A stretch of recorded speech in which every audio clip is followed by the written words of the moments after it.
da aula da professora Sayuri? Eu tava lá. Acho que o É, Gerson tá.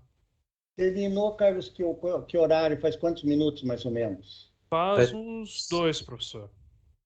2 minutos? Faz bem pouquinho tempo. Ah, então tá bom. A gente Então vou pedir. acabou Ah, conversando um pouquinho mais lá hoje. entendi. Eu vou esperar mais uns 3 minutinhos, então, Carlos, para a gente dar oportunidade para mais alguém entrar. Entrou mais o Matheus.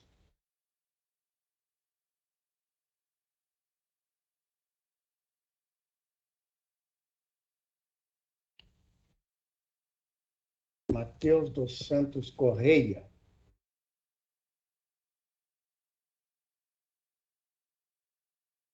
Fernanda, você foi incluída agora no Teams, está tudo certinho?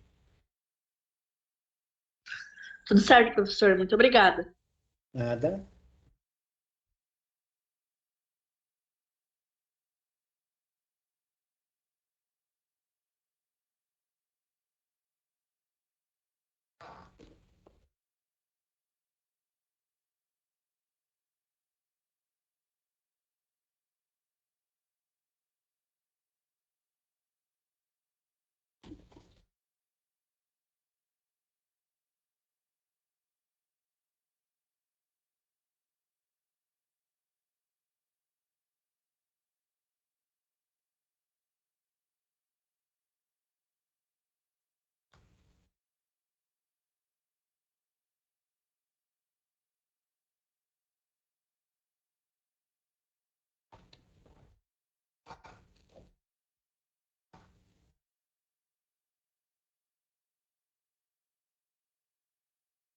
Boa noite, Bruno.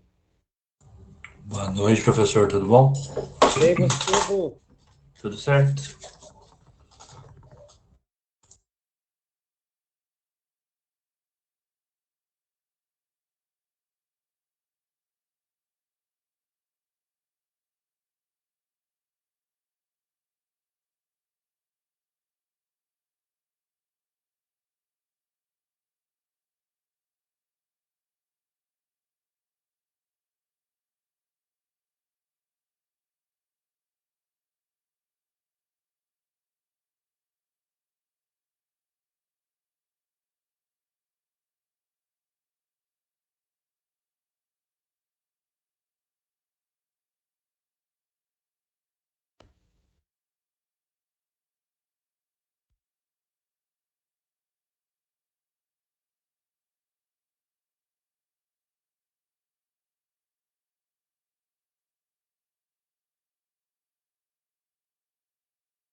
Pessoal, deu 20h40, então vamos iniciar, ok? Muito bem. Eu vou iniciar o compartilhamento direto de tela, porque na quarta-feira não funcionou a internet em várias regiões de Curitiba, inclusive na minha aqui. Daí vocês sofreram, eu sofri, olha, não foi fácil, mas paciência, né? Às vezes acontece mesmo. Não é essa daqui. Deixa eu ver se eu acho aqui o outro arquivo para ser compartilhado mais tranquilo.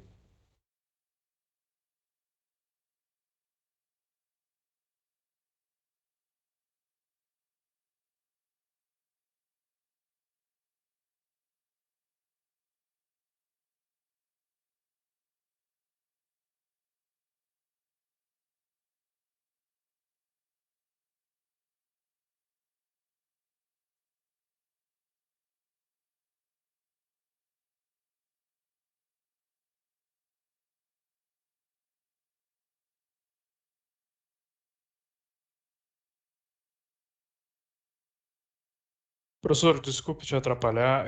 Tem um colega, Rodrigo Giareton.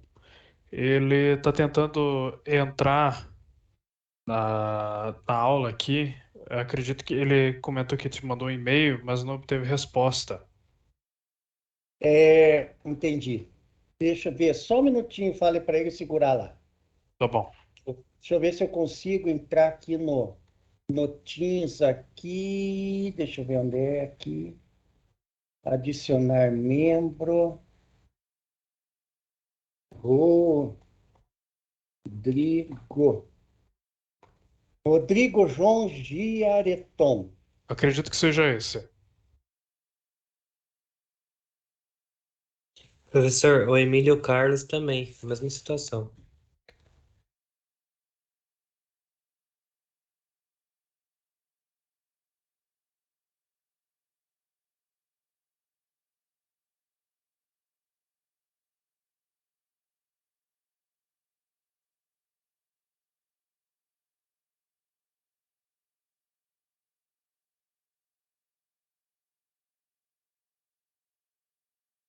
Pede para eles me informarem se eles ingressaram ou não. Eu incluí, adicionei.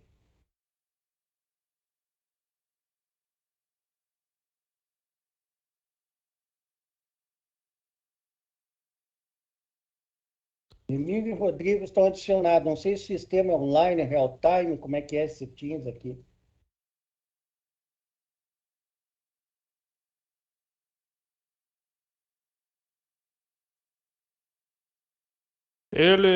Peço desculpa, professor, ele cometeu um engano. Aparentemente ele conseguiu acesso sim. Qual deles? O Rodrigo.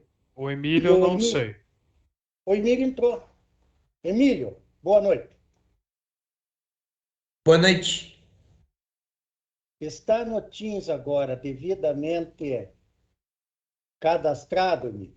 Opa, obrigado, professor. Agora sim.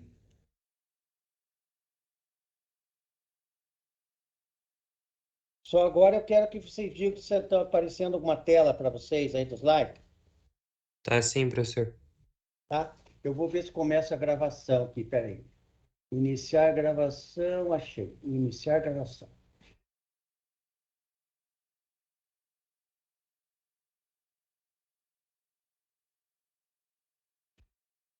Muito bem, pessoal, estamos gravando então nossa aula número 2, né?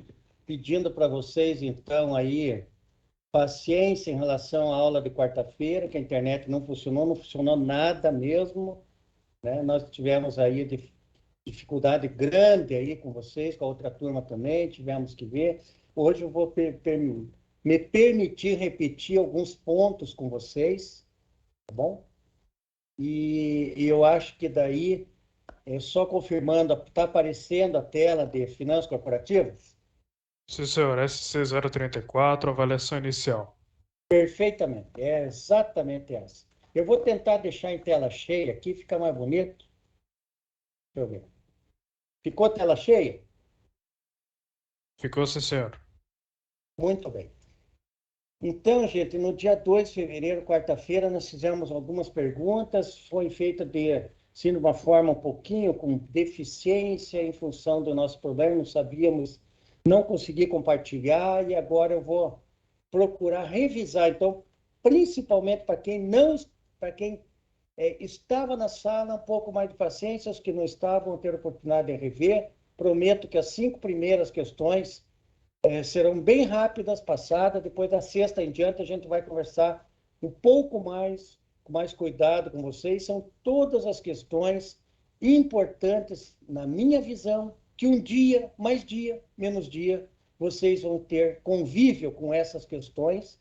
Isso faz parte do mundo financeiro, mundo de finanças, e até, às vezes, até para a própria vida particular, ou se um dia vocês forem montar algum empreendimento, alguma coisa, vai ser necessário, vai ser importante conhecer aqueles que ainda não conhecem alguns pontos, ok?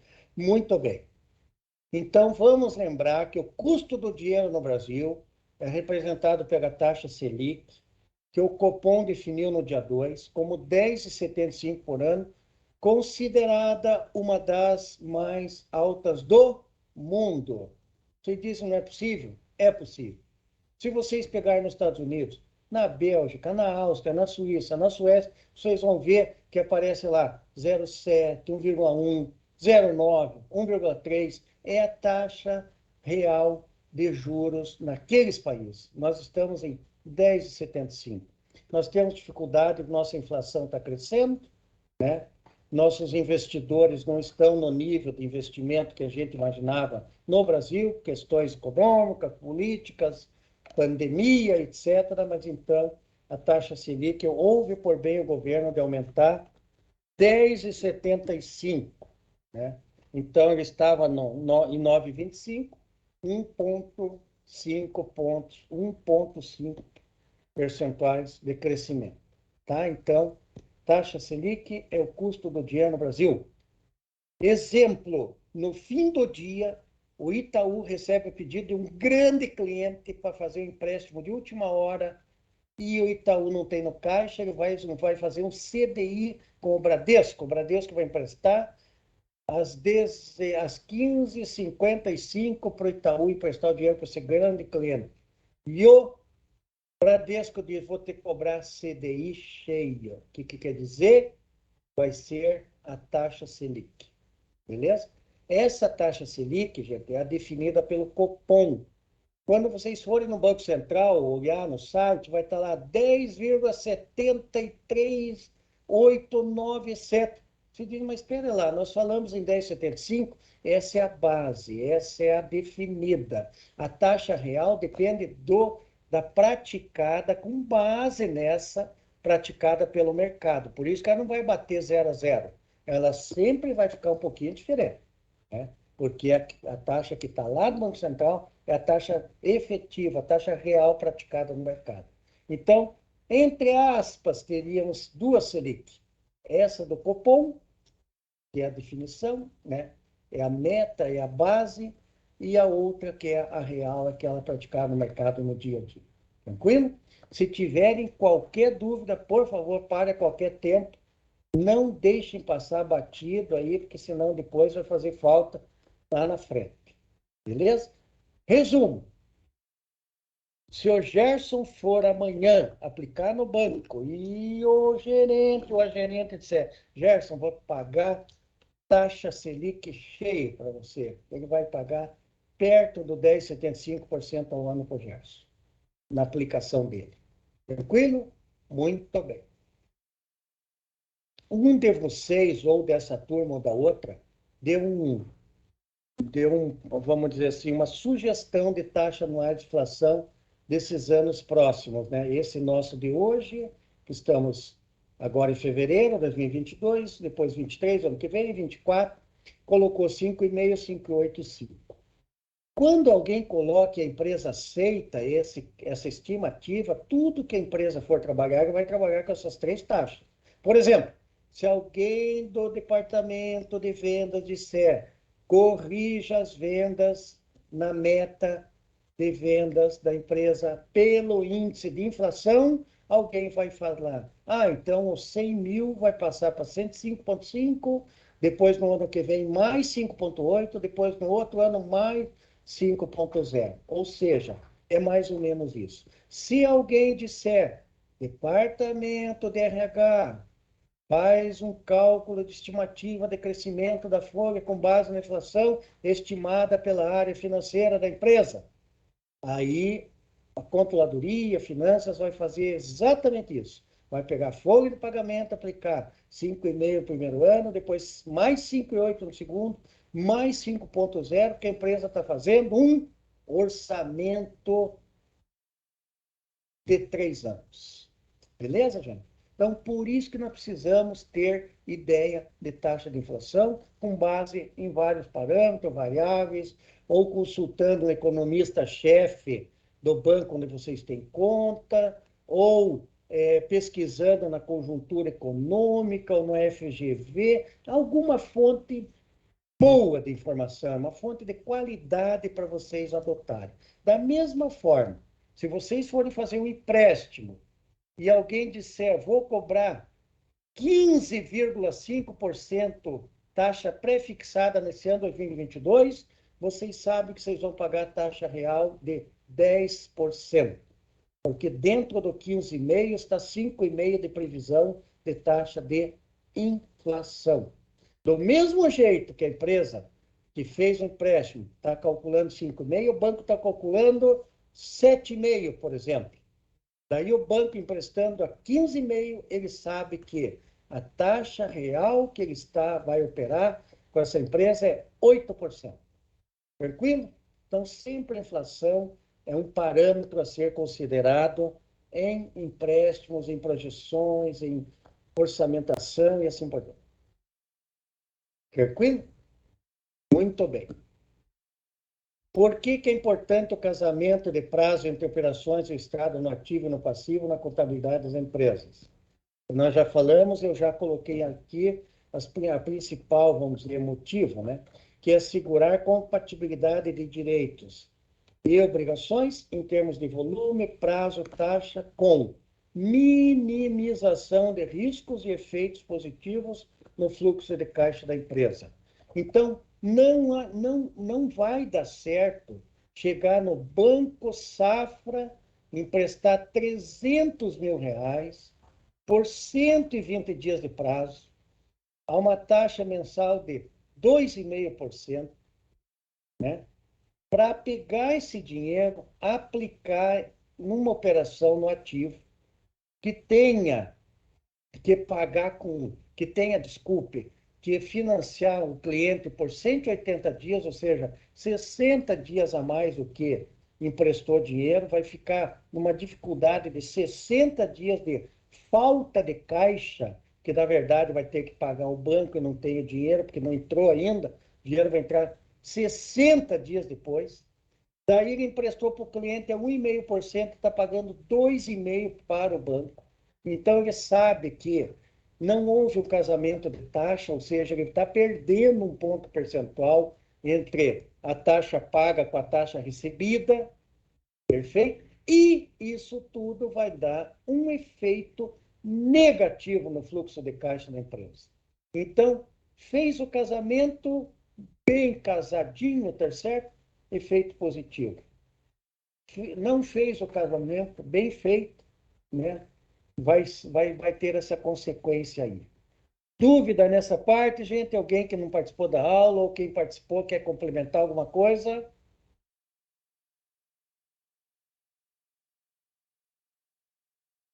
Está bem entendido? Podemos passar para a próxima? Acho que tranquilo, professor. Oba, obrigado. Muito bem, perguntamos o que é risco no mercado financeiro, demos um exemplo, demos algumas colocações, o exemplo maior que nós demos foi da Sadia, né? Que na época o diretor financeiro, ou melhor, a pessoa que aplicou, perdeu um valor no mercado futuro de dólar de 600 e tantos milhões de reais, foi um fato marcante aí na vida das nossas empresas aí próximas, né? Da gente, etc., mas são, infelizmente ou felizmente, exemplos que marcam bastante, né? Então, isso de fato aconteceu. Então, o que é entendido? É uma estimativa hoje, dia 4 de fevereiro, de um provável cenário no dia 4 de fevereiro de 2023, que vai vencer nossa aplicação, ou que nós pretendemos vender uma ação que nós compramos hoje de uma empresa, certo? Ou que nós fizemos uma aplicação no mercado futuro de dólar, tá? Ou que nós fizemos um contrato e colocamos como um fator de correção a Selic, o GPM e o IPCA, um deles, perfeito? Então, eu tenho que, como financeiro, como finanças, tentar avaliar em 4 de fevereiro de 2023, como que vai estar aquele nosso ativo, aquele nosso investimento, aquele nosso contrato, bem como qual a provável situação patrimonial e a posição no mercado dessa instituição que eu fiz a aplicação. Tranquilo? Então, vamos pegar um banco, né? Vamos pegar o Paranabanco. Façam de conta que nós fizemos essa aplicação no Paranabanco, dos Malucelli. Como é que vai estar o banco daqui a um ano? Tá certo? Vai estar bem? Ótimo. Tá certo? Mas será que essa aplicação, eu fiz aí uma taxa pré-fixada com base na Selic, fiz 11%. Será que eu fiz uma boa aplicação? Não sei. Mas, ao mesmo tempo, eu peguei uma parte também, comprei $5.000 para receber daqui 6 meses, 8 meses, 10 meses. Então, não podemos ficar no chute sempre. Sempre temos que ter vamos dizer, um cenário fundamental, mais ou menos, com base no que a gente conhece para fazer as aplicações, né? Os investimentos. Então, o exemplo que a gente pediu um exemplo, imaginamos que nós vamos precisar de $1.000 daqui 8 meses. Ou seja, em outubro eu vou precisar de $1.000. Mas para não deixar não se preocupar quanto vai estar, quanto será que eu vou despender em reais para comprar os $1.000, eu compro hoje, no futuro, a 6,50. Daí eu digo, e agora? Agora eu garanto que eu vou pagar R$ 6.500. Chuva, faça sol, ventania, qualquer coisa, não interessa. Interessa que eu sei que eu vou gastar 6.500. Só que no meu exemplo aqui, quando chegar lá no dia 4 de outubro, o dólar está 4,50. Então, eu tenho que ter tenho que mentalizar que entrou no mercado financeiro, pode perder. Nesse exemplo, nós vamos perder a diferença de 1.000, que seria 6, vamos pagar 6.500, alguma coisa que está valendo 4.500. Ou seja, perdemos 2.000. Mas também poderia, nesse tempo, o dólar chegar em 8,50. Daí a gente vai sorrir e vai dizer, economizei 2.000. Perfeito? Então, o risco é estimar hoje o provável cenário quando vencer aquela operação feita na data de hoje. Perfeito? Isto vale para qualquer situação. Então, risco existe. Um de vocês pode lembrar, alguém que aplicou no Banco Santos, perdeu. Alguém que aplicou em alguma outra empresa, perdeu. Alguém que aplicou na outra empresa, ganhou muito. Tá certo? Então, o risco é uma constante, vai existir. Então, o que a gente precisa é tentar reduzir o risco com fundamentos, com conhecimento, com experiência boa nessa parte. Eu não tenho experiência, consulta alguém que tem. Vai lá no banco, vai numa empresa dessa de análise de mercado, de tendências, né? Análise de tendências da economia e assim vai. Beleza? Para que a gente sofra menos possível dentro do mercado financeiro, principalmente no Brasil, onde nós não temos uma situação, vamos dizer assim, de estabilidade, nós não temos uma situação onde um determinado ativo se comporta de janeiro a dezembro sem qualquer oscilação significativa. É muito difícil alguém assegurar isso, né? No preço dos produtos, dos serviços e assim por diante, das ações e etc. Tranquilo? Alguma dúvida nessa parte de risco no mercado, pessoal?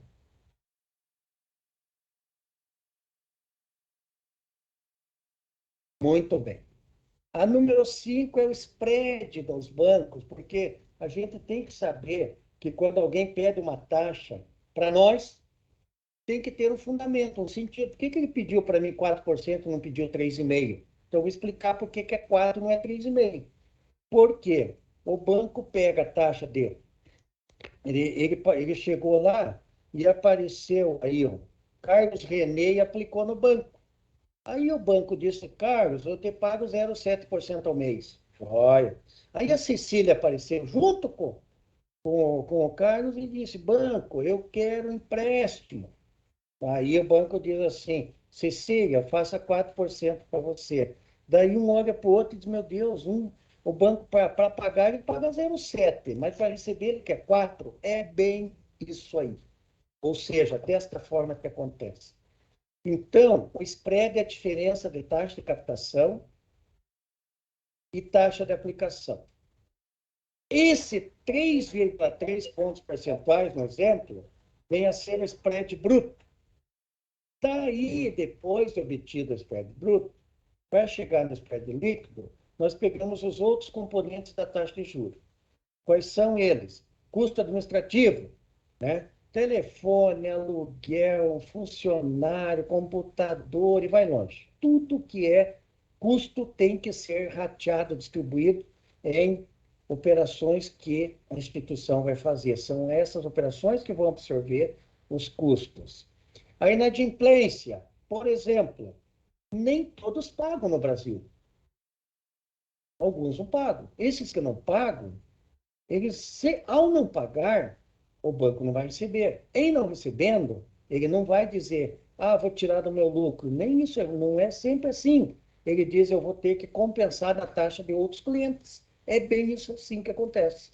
Então, ele vai fazer, sensibilizar na taxa de juro a inadimplência também. Os impostos que o governo cobra, PIS, ISS, COFINS, imposto direto, indireto, e vai embora.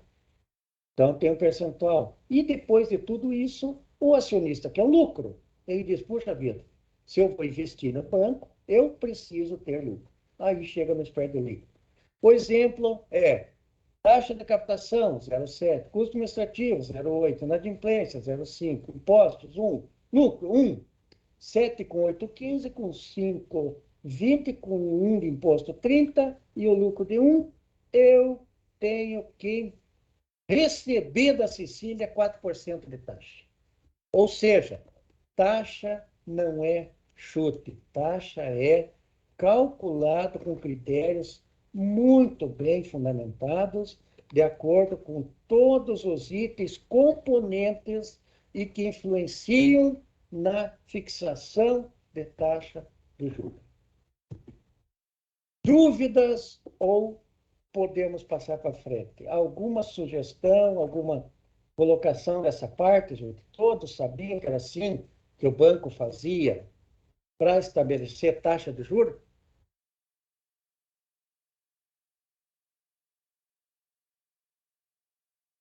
Acho que por enquanto tranquilo, professor. Beleza? Ótimo. Ó, como a Selic mudou, amanhã, para o Carlos René, eles pagaram 0,7. Se amanhã aparecer o Vinícius lá, e o banco cobrar pagar 0,8, porque a Selic subiu, aí essa taxa daí da Sicília não é mais 4, vai ser 4,2, por exemplo. Por quê? Porque teve um componente que sofreu alteração. E vai dar consequência na taxa final. Beleza? Muito bem. Agora chegou nas perguntas que faltaram para a gente na quarta-feira, não deu tempo, e agora preciso de ajuda. Quanto mais rápido vocês me responderem, né, vocês vão estar colaborando aí para a gente agilizar nossa aula de hoje. Muito bem.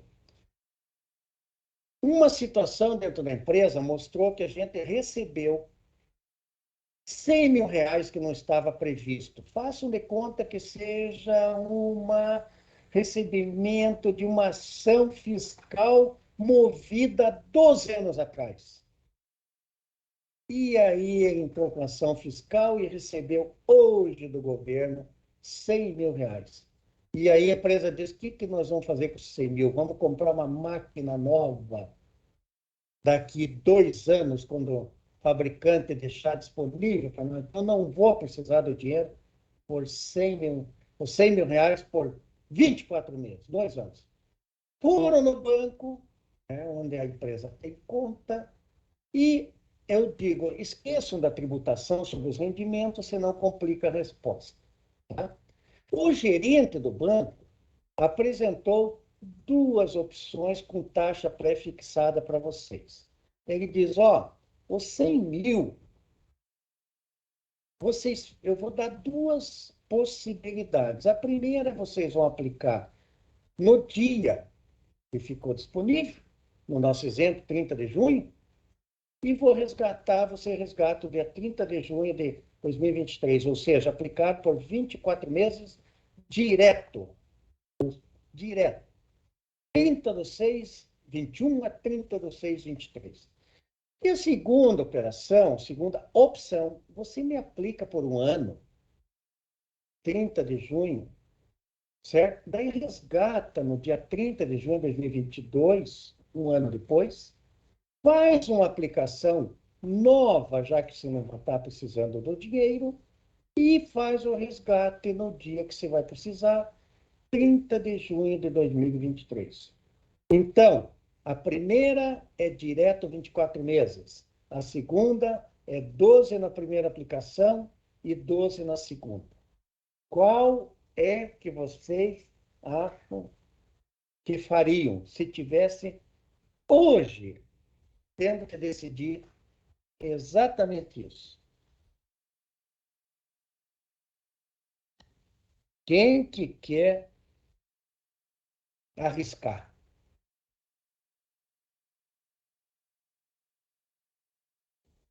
Professor, Diga, aplicação por 2 anos? você optaria por 2 anos. Isso.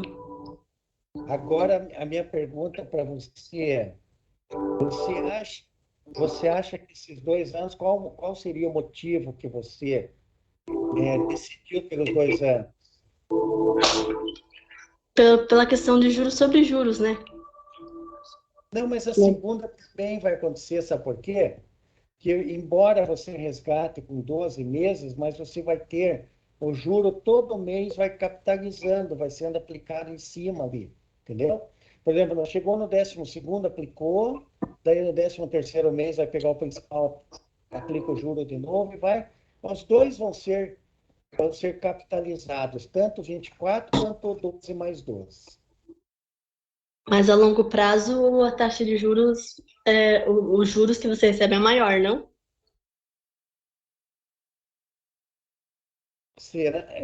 Essa pode ser uma boa resposta. Mas, Mas se professor, por acaso... É a Fernanda que está falando? Isso, professor. Fernanda, Oi. mas se por acaso esse banco disser assim para você, Fernanda, tanto faz se você escolher a primeira ou a segunda, eu vou te pagar uma taxa pré-fixada de 10,5%. Quem queria falar agora que a Fernanda está falando? Alguém que falou aí? Pode falar. oi, professor, sou eu, desculpa. Eu imaginei que talvez a segunda opção fosse mais tentadora, porque com a situação atual do país aí de incerteza e tudo mais, a taxa Selic tende a subir devido à inadimplência que tende a crescer. As taxas de bancos, né? Então talvez a próxima aplicação teria uma opção melhor de investimento do que essa primeira opção, porque o mercado mudou. Só que daí, de novo, seria um risco, conforme você mencionou anteriormente, né? Vai que a situação muda e o pagamento diminui também. Muito bem. Acertou no percentual de 100% na tua resposta, quando você escolheu a segunda. Agora, tente defender na mesma linha de raciocínio a primeira aplicação, com base bem nesse ponto que você falou. Se você escolhesse a primeira e desse a mesma explicação, o que você falaria? Eu diria que o risco é menor, de que eu tenho a garantia de que esse valor vai chegar com essa porcentagem fixa, que no final do período o meu investimento vai ter atingido aquele valor. Você meio que anula o risco, mas você tem um risco maior de perder esse dinheiro pelo custo de oportunidade. Perfeitamente. Então, se eu escolher a primeira, tá? Se eu escolher a primeira, eu tenho que defender que, na minha visão, a taxa de juro no Brasil, que hoje é 10,75, vai cair. E quando eu for resgatar lá iria resgatar dali um ano, a taxa já está em 8,75, ou seja, teve uma queda de 2 pontos percentuais. E eu travei uma taxa por mais 12 meses, ou seja, estou com uma taxa 2 pontos percentuais acima do que o mercado está pagando. Certo? Então, a primeira é, você imagina, tá, que nós estamos vamos dizer, numa posição de mercado onde a chance de cair a taxa Selic é grande. Então, você defende isso e diz que quer travar uma taxa alta por 24 meses. Ponto. Se você optar pela segunda, como você optou, perfeito? Daí você diz exatamente o contrário. Você diz assim, eu vou garantir por um ano, porque eu acho que ao invés de ser 10,75 daqui a um ano, né, ela vai para 12,75. Se eu travar ela por 24 meses, a partir do segundo ano, começo do segundo ano, eu posso estar recebendo uma taxa 2 pontos percentuais inferior ao que o mercado está pagando. Então, os economistas defendem assim, no momento de uma decisão de prazo e taxa pré-fixada, aonde não dê efeito tributário, rendimento, etc., em momentos de tendência de alta de taxa de juros, é melhor fazer aplicações em prazos inferiores e ir renovando para você ficar compatível com o mercado. Em momentos de queda de taxa de juro, é melhor você tentar travar na taxa mais alta possível, porque vai chegar um momento que você pode estar recebendo 10, 20 pontos percentuais a mais do que o mercado. Tá? Então, veja, parece simples essa decisão, concorda? Mas é 100 mil reais. Se você pegar e tivesse 200 mil e tivesse que dividir 100 mais 100, o primeiro 100 iria na primeira aplicação, o segundo iria na segunda. Ao término dos 24 meses, os valores de fechamento serão diferentes. Por quê? Porque uma delas possibilitou uma renovação, um ajuste de taxa no vencimento de um ano. E aí ela vai renegociar a taxa com o banco para fazer mais um ano.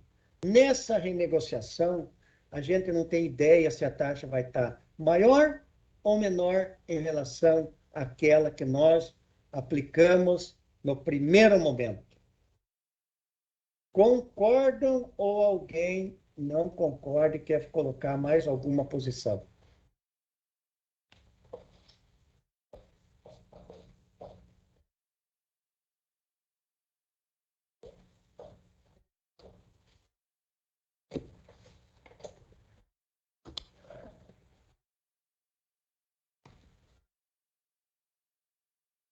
Tranquilo, gente?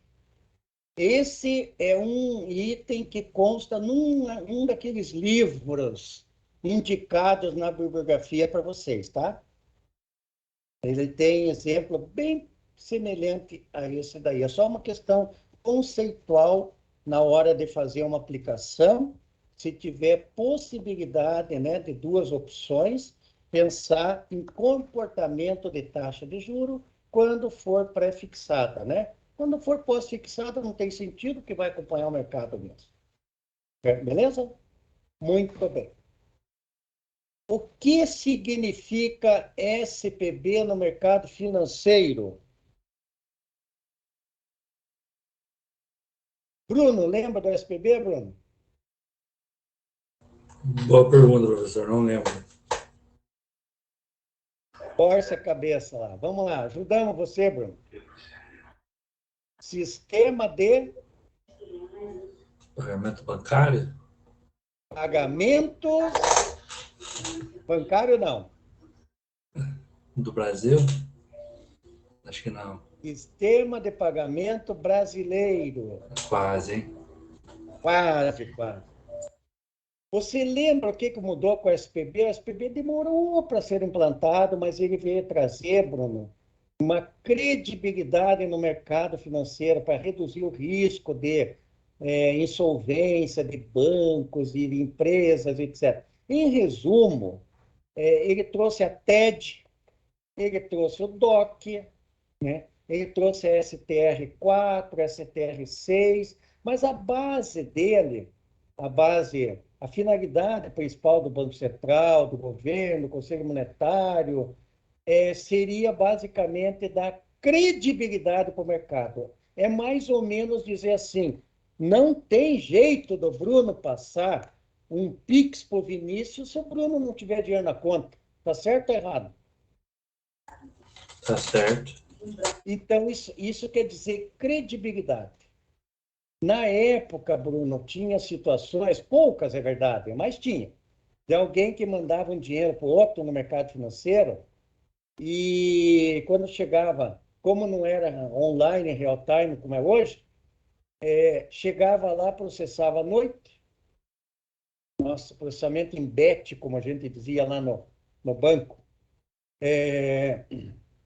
E aí, quando chegava na manhã do dia seguinte, ia ver a empresa não tinha, ou o banco, uma financeira, não tinha aquele dinheiro total disponível, entendeu?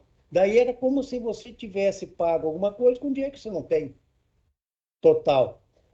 Com base nisso, foi preciso aprimorar o sistema financeiro na parte de liquidações e houve por bem criar o sistema de pagamentos brasileiros, que hoje é um dos melhores do mundo. Pode acreditar, é muito bom o nosso sistema. Tem fraude? Tem. Tem risco? Tem. Tem problema de ABC? Tem. Mas é muito qualificado e tem uma boa credibilidade. E ele funciona, pode ter certeza. Tranquilo? Quando que isso mais ou menos foi implementado?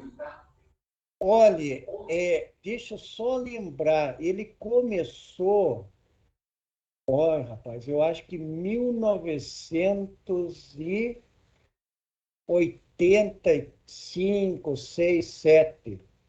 Aí ele veio, daí foi passado para o mercado, o Banco Central teve até aqui em Curitiba, o pessoal do Brasília veio apresentar, receber. Eu tenho a impressão que foi lá no começo, no final dos anos 90, 95, 6 por aí, começou a dar os primeiros passos. Muito, muito, muito pressionado por investidores internacionais. Eles diziam assim, eu quero um pouco mais de segurança nas minhas aplicações, né, um mercado com menos risco. Na época, inclusive, né, em 97, por exemplo, eu estava no Bamerindos, o Bamerindos quebrou, passou para o HSBC, quebrou também Econômico, quebrou também o Nacional. Então, isso tudo fez com que o sistema de pagamentos brasileiro fosse melhor, vamos dizer, melhor conduzido para que tivessem menos risco. A intenção foi isso. Não é uma coisa nova, ele veio, por isso que falei, ele foi lentamente sendo introduzido, veio se aprimorando bem certinho. Mas se não existisse a base dele lá atrás, não teríamos feito o Pix como nós temos hoje. Entendeu? Então, é mais ou menos essa a ideia. É uma evolução que deu certo. Entendi. Sistema mais velho que eu acho que a maioria da turma, né? É mais velho que você, com certeza. Inclusive, agora eu não vou achar, viu, Bruno? Não vou achar. É o Bruno que está falando, né, Bruno? Isso, Mas professor. eu tenho a apresentação original feita pelo Banco Central Brasília por uma pessoa chamada Benjamin, que era um amigo meu lá do Banco Central.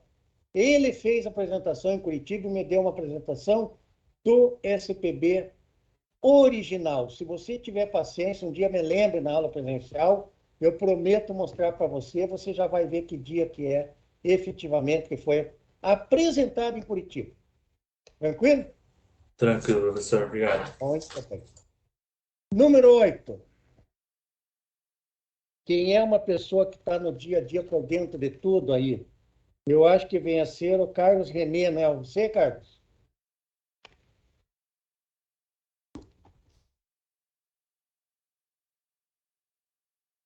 Carlos, o dólar de hoje.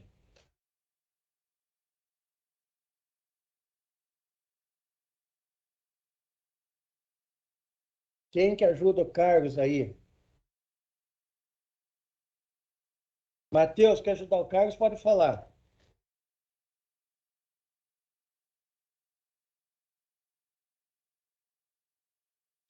sei, professor, acho que uns 5, 20 e poucos. 25? 5,33. 3. Muito bem. 5,33. Lógico, na fonte que eu peguei, né? E o euro deu quanto, você acha? Ele passou da casa dos...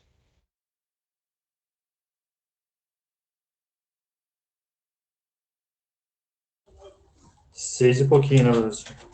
Exatamente. Passou da casa dos R$ 6, foi para 6,10. Por que que nós precisamos saber valor? Sempre está com o dólar e o euro, nesse exemplo, né? Pode ser libra, pode ser outra moeda. Mas, assim, basicamente, os mais comuns para nós, né? É saber dólar e euro por causa das operações de importação, exportação. Se eu tiver algum passivo, por exemplo, em moeda estrangeira, de repente dólar, euro, alguma coisa. Ou se eu tiver um produto, ou se eu tiver uma mercadoria, ou se eu tiver alguma coisa que eu importo, sempre faz parte do meu dia a dia, cotado em dólar, em euro. Quer dizer, eu sempre tenho que ter o conhecimento. Não precisa estar batidinho, mas pelo menos se alguém disser quanto vale $1.000 hoje, vocês diriam, vale R$ 5.330. Essa é a ideia.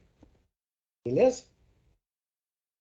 Alguém sabe como, quando a gente faz um contrato de exportação e importação, qual é o dólar que a gente usa para fazer o pagamento da operação ou recebimento?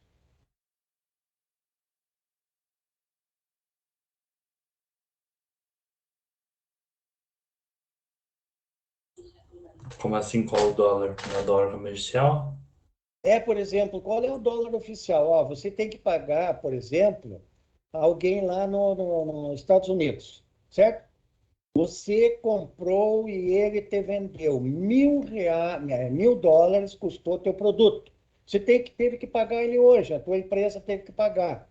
Aí ele foi lá e disse, eu fechei o câmbio e usei o dólar. Que dólar que você usou para pagar a pessoa lá fora? O dólar que fechou do dia anterior? Não. Mas você tem o dólar comercial, compra, venda, daí você tem o paralelo, daí você tem o turismo, você tem várias cotações, mas tem que definir um. Quem lembra o dólar que a gente usa para concretizar uma operação de importação e exportação num contrato mercantil, por exemplo, uma compra e venda de uma mercadoria?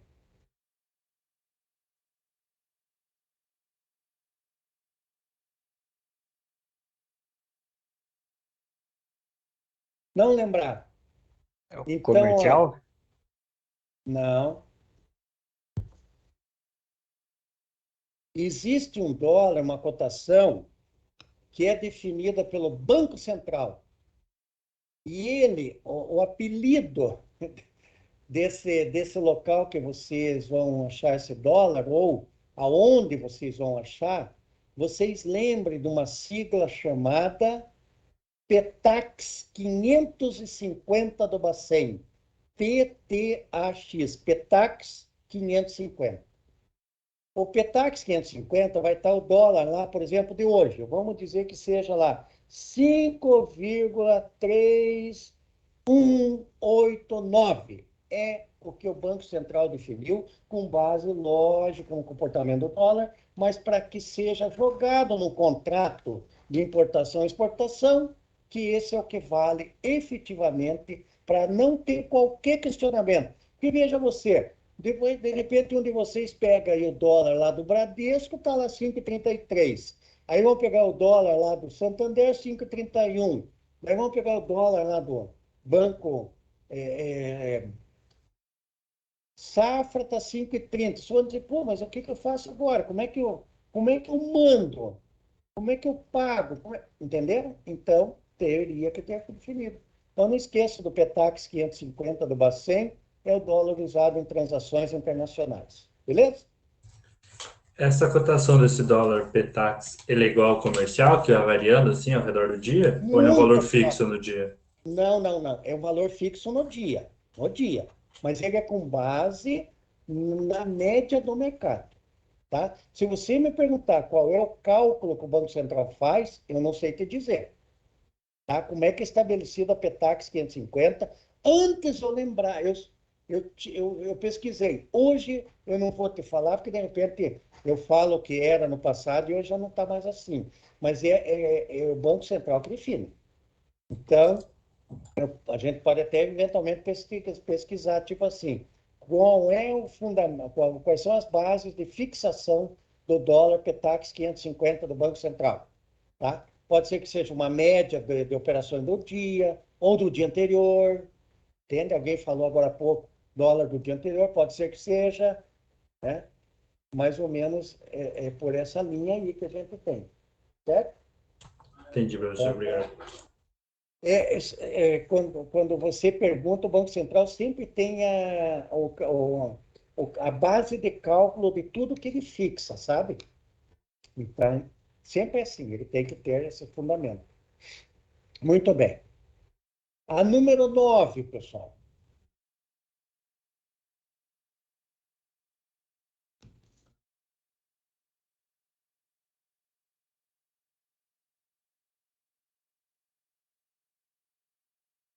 Cecília, você já falou alguma coisa?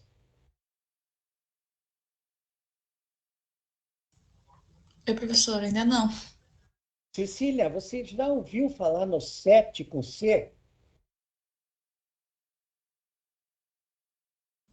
Não. Tem, assim, uma ideia do que seja, Cecília? E garanto para você que você já fez operações usando o 7. Não é pela sigla, eu não sei dizer. Você já fez algum empréstimo no banco alguma vez? Não. Você usou cheque especial? Também não. Você usa cartão de crédito? Sim, Usa? uso. Você, por acaso, deixou um dia de pagar os 100% do saldo? Ou você financiou alguma coisa no saldo? Não, nenhuma das duas. Você... Tá difícil a gente achar um exemplo assim, Cecília, hein, Cecília? Cecília, alguém aí da sala, você conhece alguém que está junto com você na sala aí, que seja teu colega, não? Eu acho que eu conheço o Vinícius e o Matheus. E o Gerson. Vinícius. O Vinícius, Cecília, foi ontem no banco e o banco disse assim para ele: Vinícius, você quer um empréstimo por 90 dias? Quanto? Ah, eu quero R$ 2.000. Ótimo. Quanto você vai cobrar de juro? O Vinícius perguntou. O banco diz assim: eu vou cobrar uma taxa de 2,5% ao mês por Vinícius. Você acha que o Vinícius vai pagar de encargos financeiros 2,5%? Se siga, sim ou não?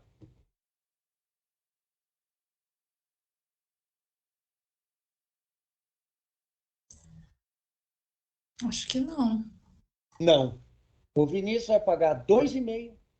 O Vinícius vai pagar mais o IOF adicional de 0,38%. O Vinícius vai pagar mais o IOF normal de 0,2% ao mês. O Vinícius pode ser que pague uma taxa de abertura do crédito lá de R$ 50. Então, o Vinícius vai ter um total de encargos de 3,5%. Mesmo que o gerente tenha dito para o Vinícius que é 2,5%, ele vai pagar 3,5%. Porque o Vinícius vai pagar um custo efetivo total naquela operação no montante de 3,5%.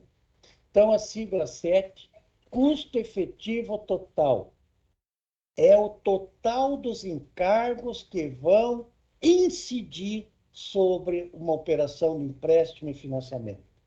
E o principal objetivo é demonstrar a taxa ou encargo efetivo a ser cobrado.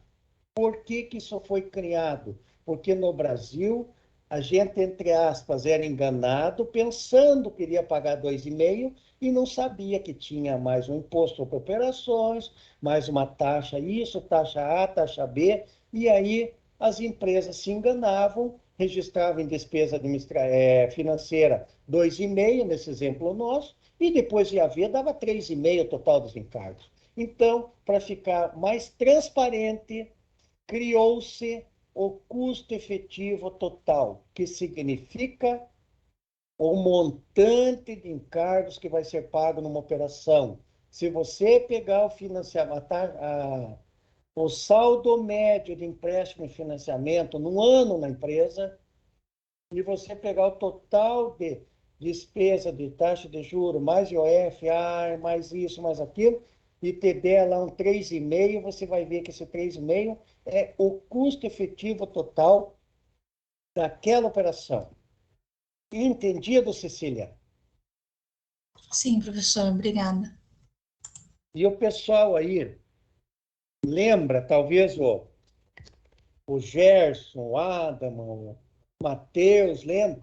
Às vezes aparecia aí para a gente dizendo assim, venha financiar o teu carro aqui, que tá a taxa de juros de 1,1% ao mês. A gente ia correndo lá. Quando a gente chegava lá e dizia, olha, só 1,1%.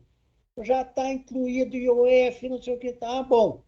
Só tem uma taxinha aqui. Qual que é essa taxinha? Taxa de cadastro, R$ 2.000. Você pegava o 2.000, jogava no total do 1,1, né, no prazo, no tempo, o 1,1 se transformava em 2,2, entendeu?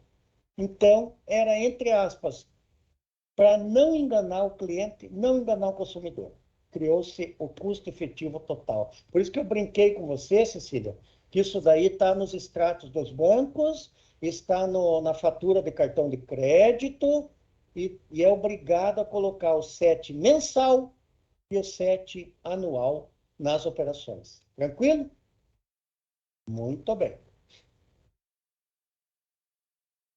O que é o cadastro positivo implantado há 10 anos no Brasil? Quem que quer arriscar? 2012 foi implantado o cadastro positivo. Muito importante para a gente daqui para frente.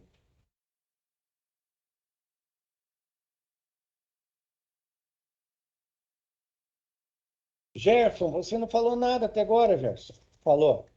Eu ia falar, professor. Fale você.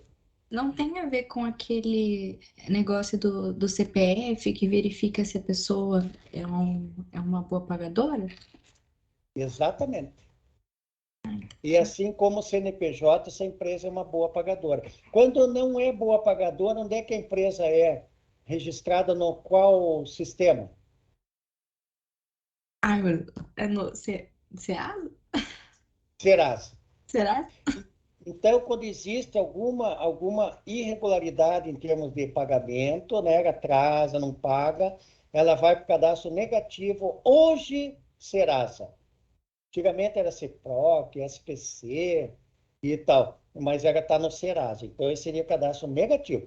Aí o Brasil, para beneficiar pessoa jurídica e pessoa física, implantou o cadastro positivo. Existe em muitos países do mundo inteiro, aonde vai ter um grupo de pessoas que pagam tudo certinho, e daí o benefício que está aqui no segundo parágrafo é que você vai pagar uma taxa de juro menor, porque a inadimplência é menor, o número de pessoas que não vão pagar é bem menor do que aqueles que estão no Serasa. Então, isso reflete na taxa de juros, aonde, por exemplo, uma empresa está no Serasa, vai emprestar um dinheiro ao banco, o banco vai dizer, para você, tua taxa é 2,8% ao mês. Aí uma outra empresa vai e diz, eu estou no cadastro positivo. Daí o banco diz, então o teu risco é bem menor. Ao invés de cobrar 2,8%, vou te cobrar 2,3%, meio ponto percentual abaixo daquela que está no Serasa. Esse é o fator principal para quem está no cadastro positivo. Tranquilo? Então, o benefício é quem estiver no grupo dos que pagam pontualmente, certinho, bonitinho, está no positivo. E esse positivo traz vantagem em termos de avaliação de crédito, limite de crédito, como se diz, garantias, pode pedir menor número de garantias, e etc. Mas tem vários componentes vantajosos para quem ficar no cadastro positivo.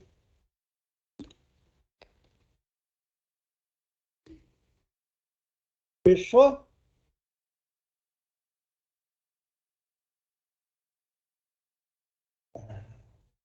Muito bem. Pessoal, qual é uma empresa conhecida de todos que estão assistindo a nossa aula de hoje? Aqui em Curitiba.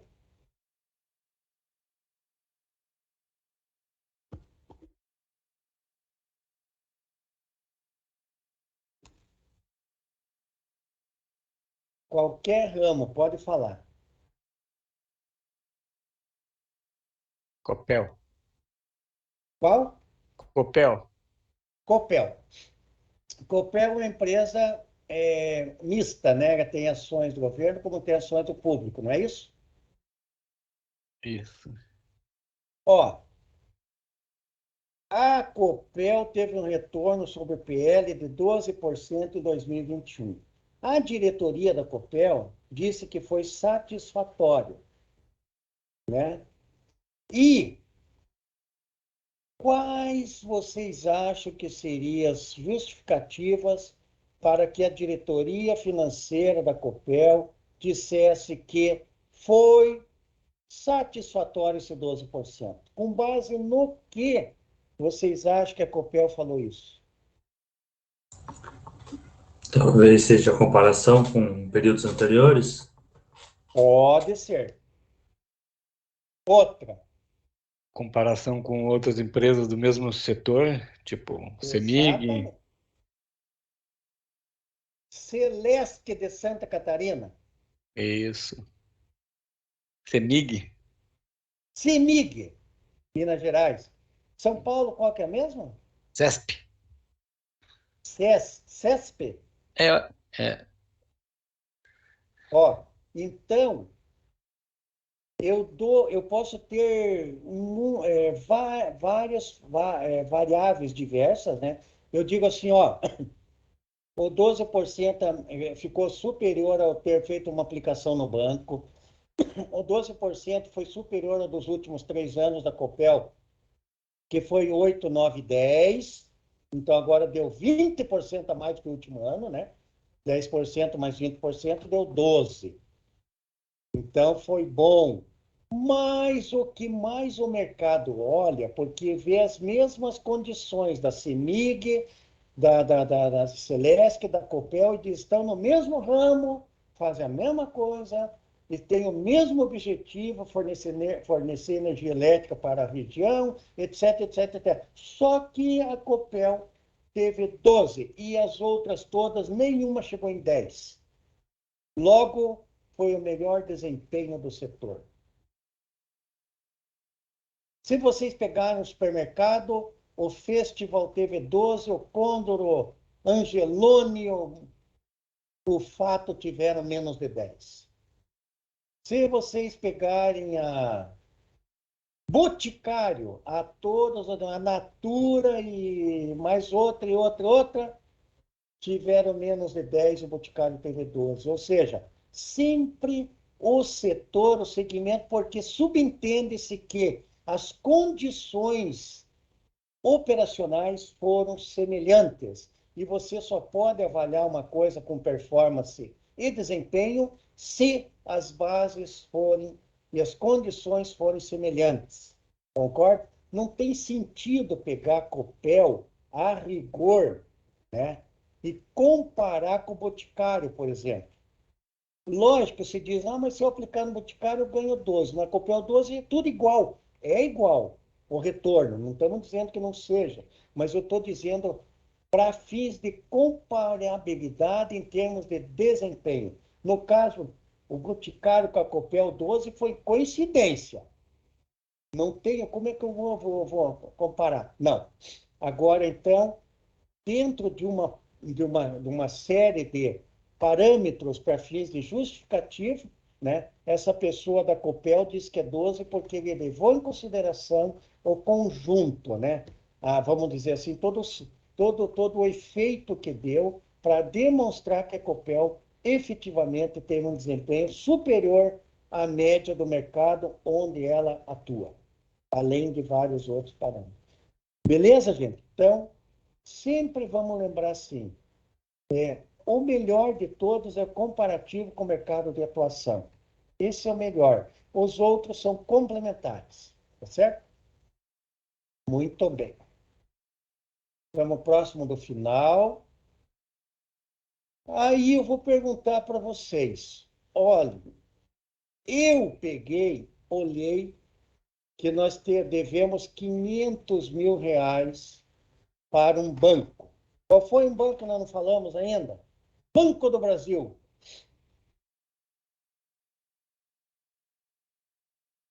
Então, nossa empresa deve 500 mil para o Banco do Brasil. E ela fez um empréstimo por um ano. Aí o Banco do Brasil fez uma taxa de 1,5% ao mês, mais IOF, né? Daí nós pegamos e dissemos assim, olha, eu garanto para você que esse empréstimo do Banco do Brasil eu classifico como um bom endividamento. O que vocês acham que eu pensei para garantir que seja um bom endividamento?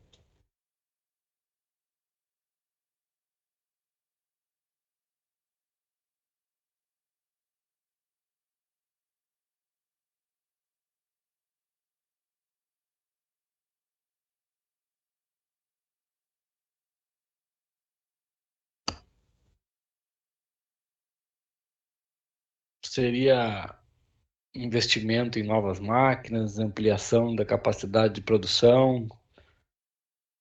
Perfeitamente. Ou seja, você diz que é um bom endividamento porque você fez uma ótima aplicação com aquele dinheiro. Você fez uma aplicação no teu ativo, você vai ter um custo de 1,5% e você vai ter um retorno do ativo de 3,5%. Então, você carimbou esse dinheiro e disse assim, deixa eu carimbar os 500 mil aqui e vou lá no ativo e vou aplicar numa máquina. O que mais você falou? Máquina e... Ampliação da capacidade produtiva. Isso ou mesmo. E exatamente esse renovação. dinheiro. Ótimo. E esse dinheiro te possibilitou uma taxa de retorno do ativo muito boa, bem superior ao teu custo. Então você diz, isto é chamado um bom endividamento. Daí você diz, e se você fosse mau endividamento? O mau endividamento é pegar esses 500 mil, entendeu? Para eventualmente não refletir no teu ativo. É pagar problemas anteriores, pagar multa trabalhista, pagar, vamos dizer assim, erros que deu nas bases de cálculo dos impostos. Agora você tem multas que você tem. Isso é o mau endividamento. Ele não vai ter retorno, concorda? Então, a gente classifica bom quando você garante, você mostra, você assim consegue justificar. Está muito bem aplicado. Ponto. Se você quiser jogar para pessoa física, pode jogar. Você ganha, uma pessoa ganha 5 mil por mês e paga 2 mil no financiamento aí de um apartamento. Muito bom. Sobe os 3, daqui a pouco o apartamento está subindo, está valorizando, está subindo, está valorizando. É um bom endividamento. Aí você pega 5 mil e diz, 2 mil, eu vou pegar e vou passar ali no Batel toda sexta, vou tomar ali uns drinks, já pode. É proibido? Não. Mas depois você não consegue mostrar lá na frente, né, vamos dizer assim, o retorno. Lógico, né? O retorno na brincadeira existe, mas não é assim como se fosse uma pessoa jurídica, né? Então, o bom endividamento é quando aplicado em itens de ativo que nos tragam retorno positivo. Ajude a empresa a ficar mais rica. Muito bom. Gostei do exemplo. Obrigado. Pessoal,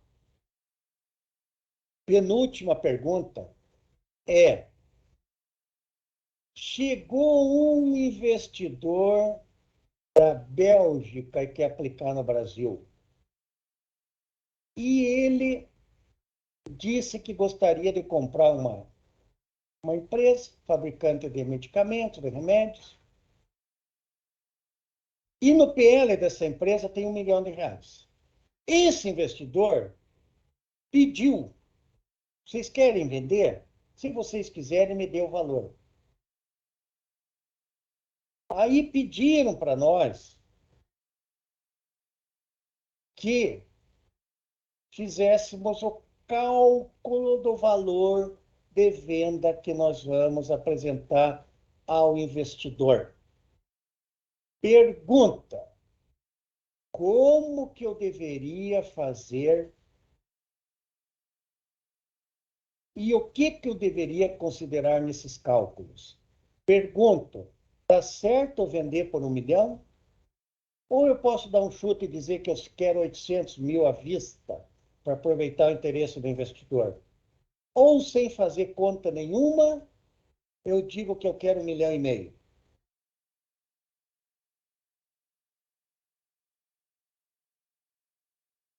Quem que quer arriscar a dar uma sugestão para fundamentar nosso pedido ao investidor?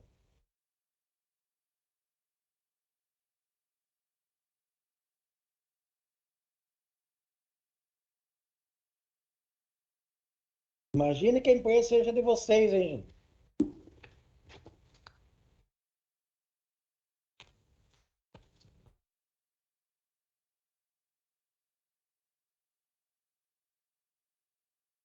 Vocês não vêm de vez em quando dizendo assim: eu sei que o Google tem 10 bilhões de dólares de patrimônio, mas eles querem 30 para vender. Vocês falam isso.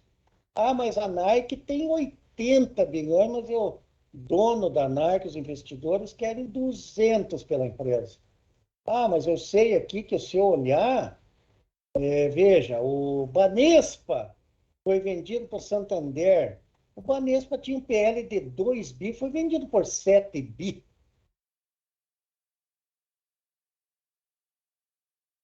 Esse de meu Deus do céu.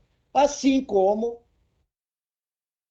nós tínhamos, na época, eu estava no Bamerindos, a Impacel, em Arapoti, foi vendido por 0, ou seja, foi passado a custo 0.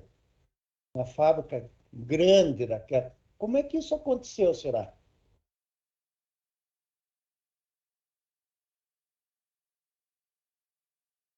Eu acho que tem que avaliar a capacidade de gerar riqueza, não o valor patrimonial da empresa. Isso é secundário, né? Exatamente. Então, esse investidor, independente do valor que você vai pedir, ele vai olhar a capacidade que a empresa tem de gerar resultados futuros. Aí ele vai fazer exatamente, vai aplicar lá uma taxa de desconto e vai ver se essa taxa está compatível com a expectativa de retorno dele, concorda? E aí ele vai dizer: opa, eu acho que eu vou conseguir 15% de retorno ao ano, então em 6, 7 anos eu vou ter meu investimento retornado. Eu vou comprar. Mas, para que isso seja estabelecido, valor, né, você diz: deixa eu olhar meus ativos aqui, que estão no balanço. Olhou.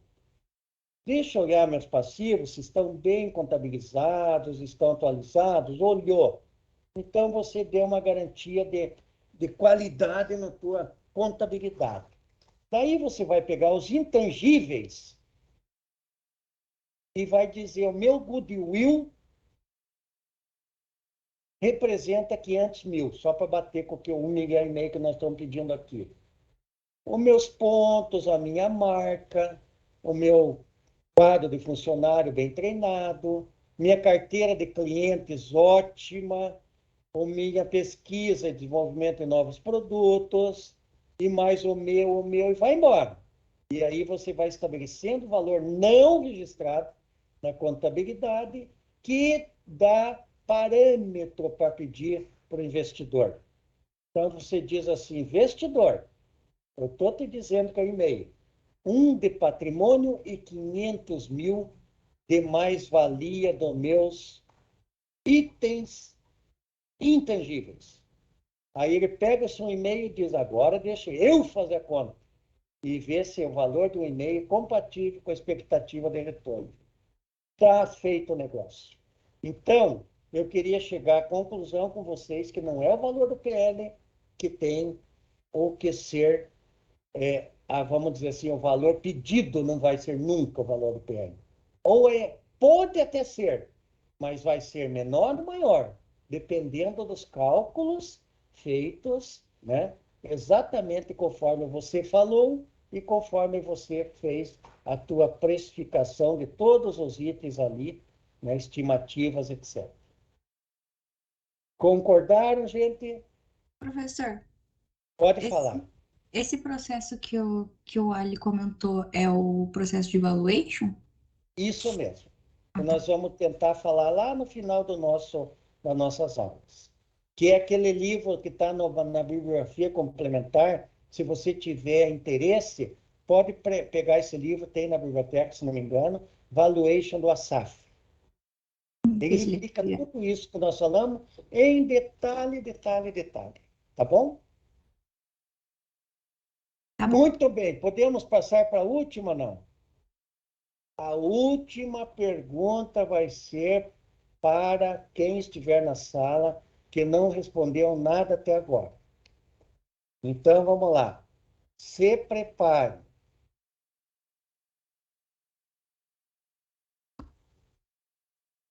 Me diga quem que vai responder antes de eu fazer a pergunta. Fernanda já falou. Gerson já falou. O Adam já falou. Carlos Renê. Cecília já. Vinícius. Matheus. O Bruno. E mais alguns que eu não tenho anotado aqui. Quem que poderá falar? Como se diz, a senha para nós terminarmos a aula. A Ana não falou ainda, professor. Não falou, Ana? Mentira, eu falei na aula passada, professor. Eu respondi a primeira pergunta na aula passada. Mas hoje. É verdade. Ana, ajuda a gente, Ana. Ana, gostei da tua sinceridade. Ana, Isso. pode ajudar? Peraí que eu tô lendo de volta. Ana, pode ajudar. Se você pedir ajuda para algum colega, pode pedir também. Ana. Acho que o Alexandre queria me ajudar. Alexandre, ajuda a Ana, por favor. Ó, Ana e Alexandre, os dois começando com A. Uhum. Vocês estão trabalhando juntos numa empresa. Essa empresa tem operações de importação e exportação na região da Ucrânia. E no dia 25 de janeiro, vocês ficaram sabendo que está uma dificuldade, um bom relacionamento na região, né? Envolvendo Ucrânia, Rússia, OTAN e etc. E você diz assim, gente, eu fico incomodado porque eu acho que eu vou ter efeitos no meu faturamento, na minha importação, na minha exportação, vou ter algumas dificuldades, e essas dificuldades poderão causar efeito estimado de até 15% no faturamento da nossa empresa. Ponto. Então, façam de conta que a empresa de vocês fatura 100 mil todo mês, certinho. 100, 100, 100, 100. Mas vocês acham que agora, nos próximos 3 meses, a empresa vai faturar 85 mil. Ou seja, vai cair 15% no mês. A pergunta que eu faço para vocês é, se vocês tivessem, Alexandre e Ana e Alexandre, que decidir, vocês fariam uma provisão na contabilidade para contingência? Ou seja, vocês diriam assim, estou fazendo uma provisão que vai afetar o nosso resultado no mês de fevereiro, março e abril, que são 3 meses que provavelmente o nosso resultado vai ficar bem menor, tá certo? Em função de uma crise que está acontecendo que vai afetar a nossa empresa. Ou vocês não fariam nada e deixa que corra o tempo e, se caso afetar, no momento que vier caindo o resultado, vocês vão contabilizar normalmente, depois vocês justificam lá para o chefe dizendo assim, caiu porque nós perdemos faturamento e negócios, etc. Uhum. O que eu quero chegar é perguntar, em resumo, quando nós na contabilidade temos conhecimento de um fato significativo que poderá afetar os resultados do período seguinte, será que eu deveria fazer uma provisão para reconhecer essas prováveis perdas futuras? O que vocês acham? Eu acredito que se for praticamente certo que essa perda vai acontecer, você tem que fazer a provisão. Você não espera acontecer para reconhecer a perda, mas eu posso estar errada. Eu acho que a Ana tá certa. Perfeitamente. Esqueçam da Ucrânia agora e façam de conta que vocês trabalham na transportadora Ouro Verde, aqui nossa de Curitiba. E que essa transportadora, 2 anos atrás, viu, só pegando o que a Ana falou, e o Alexandre está ajudando, e daí ela teve greve de caminhoneiro. Pense vocês quanto que uma empresa de transporte deixou de faturar durante um mês e meio, 2 meses, pelos caminhões estarem parados nas estradas, não pode transportar nem nada. Já pensou você ficar 1 a 2 meses sem faturar quase nada? Entende? Daí a pergunta é, eu devo considerar, e é conservador, é prudente, é muito interessante, e é assim saudável você dizer, se eu já sei que eu vou ter um efeito, eu reconheço no momento que eu tomo conhecimento. Se ele não acontecer, ótimo, você reverte. Se por acaso acontecer, você diz assim, pode até o chefe, o diretor, dizer, puxa, mas você é pessimista. Não, não sou pessimista. Eu sou realista, porque quando tomo conhecimento, eu já faço refletir na contabilidade. Isso é uma posição conservadora, posição que poucas empresas brasileiras fazem, mas é uma coisa que a gente tem que pedir para vocês, prestem bastante atenção daqui para frente, quando vocês forem participar dessas decisões, porque é muito importante mostrar que vocês estão ligados, né? E é muito importante reconhecer o resultado correto, o resultado adequado, e não o resultado apenas depois que concretizar o fato. E sim, quando o risco existir, deve acontecer. É a mesma coisa, Ana e Alexandre. Vocês têm na empresa, vocês venderam a prazo para uma empresa e vai vencer daqui 120 dias. A empresa vai pagar para vocês daqui 120 dias. 50 mil reais. E hoje o Alexandre pega e toma conhecimento que a empresa quebrou em Curitiba. Quebrou a empresa, fechou. O Alexandre vai esperar 120 dias para reconhecer que não vai receber? Ou ele vai fazer uma provisão para perda agora?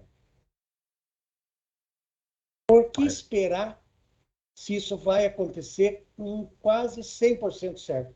Entendeu? É mais ou menos essa linha que a gente queria dizer para vocês. Beleza? Muito bem. E aqui não é pergunta. Se nós voltarmos a presencial, eu vou pedir para vocês que pensem no item que vocês gostariam que a gente conversasse.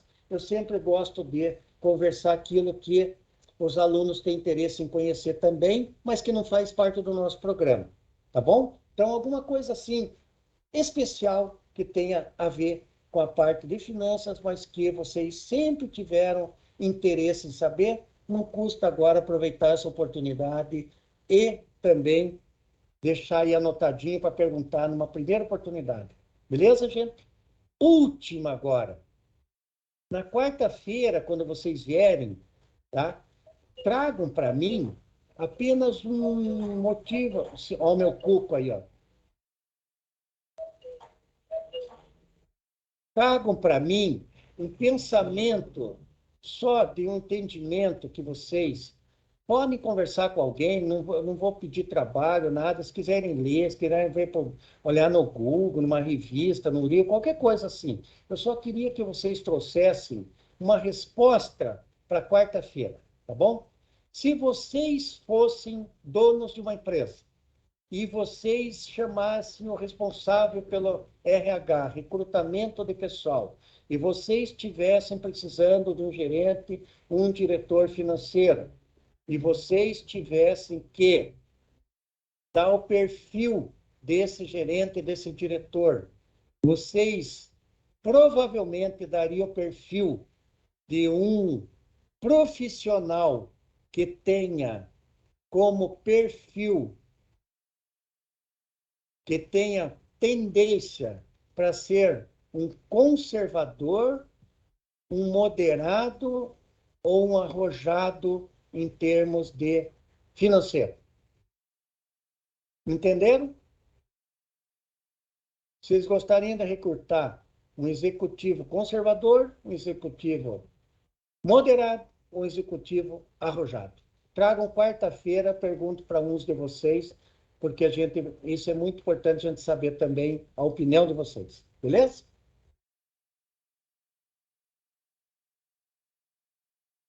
Ok? Pessoal, se nada mais vocês tiverem, se tiverem, pode falar.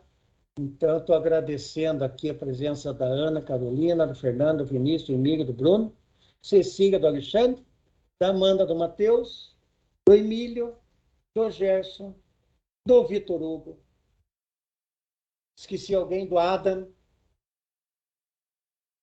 Alexandre, Amanda, Ana, Bruna, Cecília, Emílio, Fernanda, Gerson, Matheus, Vitor Hugo e Vinícius. Bom final de semana, bom descanso, até quarta-feira, pessoal. Vou Obrigado, professor. Boa noite. parar a gravação. Tomem bastante cuidado, saiam um pouco, né? Convido os amigos para tomar uma caipirinha em casa. Ok, gente? Obrigado. Então, boa noite a todos. Até a próxima, então. Boa noite. Boa noite, professor. Boa noite, professor. Boa noite. Professor. Tá por aí?